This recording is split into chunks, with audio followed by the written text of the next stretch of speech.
ചരിത്രത്തിലാദ്യമായി ഇന്ത്യയിലെ ഒരു സംസ്ഥാനം വഖഫ് ബോർഡ് നിർത്തലാക്കിയിരിക്കുന്നു.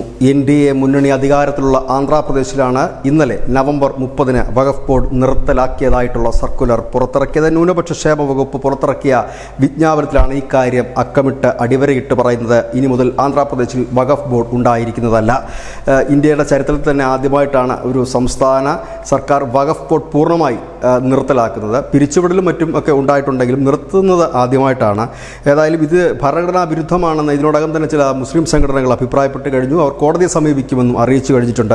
ഇതോടെ മറ്റൊരു സംശയത്തിന് കൂടി ഉത്തരമാവുകയാണ്. വഖഫ് ബോർഡിൻ്റെ ബില്ലിന്, അതായത് ഭേദഗതി ബില്ലിലെ ആന്ധ്രാപ്രദേശ് മുഖ്യമന്ത്രി എതിർക്കും എന്നുള്ള ആ അഭ്യൂഹങ്ങൾക്ക് ഇതോടുകൂടി വിരാമമായിരിക്കുകയാണ്. സ്വന്തം സംസ്ഥാനത്ത് തന്നെ വഖഫ് ബോർഡ് നിർത്തലാക്കിയ ഒരു മുഖ്യമന്ത്രി അവരുടെ പാർട്ടിയും ഏതായാലും കേന്ദ്രം കൊണ്ടുവരുന്ന വഖഫ് ഭേദഗതി ബില്ലിനെ എതിർക്കാൻ യാതൊരുവിധ സാധ്യതയുമില്ല. ഇതിനിടയിൽ YSR നേതാവ് ജഗൻമോഹൻ റെഡ്ഡി കേന്ദ്രം കൊണ്ടുവരുന്ന വഖഫ് ഭേദഗതി ബില്ലിനെ എതിർക്കും എന്ന് പറഞ്ഞിരുന്നു. ഇപ്പോൾ നിലവിൽ വന്നിരിക്കുന്ന ഈ വിജ്ഞാപനത്തിന് എതിരെ YSR കോൺഗ്രസിൻ്റെ ഭാഗത്തുനിന്നും നിലവിൽ പ്രതികരണമൊന്നും ഉണ്ടായിട്ടില്ല.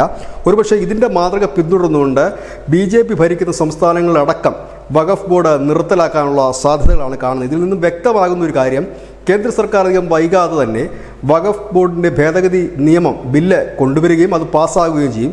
അപ്പോൾ സ്വാഭാവികമായും ഇപ്പോൾ ഉള്ള വഖഫ് ബോർഡുകൾ എല്ലാം തന്നെ സ്വാഭാവികമായി തന്നെ ഇല്ലാതാകും. പുതിയ ചട്ടക്കൂടിനനുസരിച്ചുള്ള വഖഫ് ബോർഡുകളായിരിക്കും പിന്നീട് രാജ്യത്ത് നിലവിൽ വരിക. അപ്പോൾ അതിന് തൊട്ട് മുൻപ് തന്നെ പിരിച്ചുവിടുക എന്നുള്ളത് തന്നെയാണ് അതിൻ്റെ മുന്നോടിയായിട്ടുള്ള നീക്കം. അതിൻ്റെ ഭാഗമായിട്ട് കൂടിയാകണം ആന്ധ്ര സർക്കാർ ഇപ്പോൾ വഖഫ് ബോർഡ് പൂർണ്ണമായി നിർത്തലാക്കിയിരിക്കുന്നത്. News desk news India Malayalam.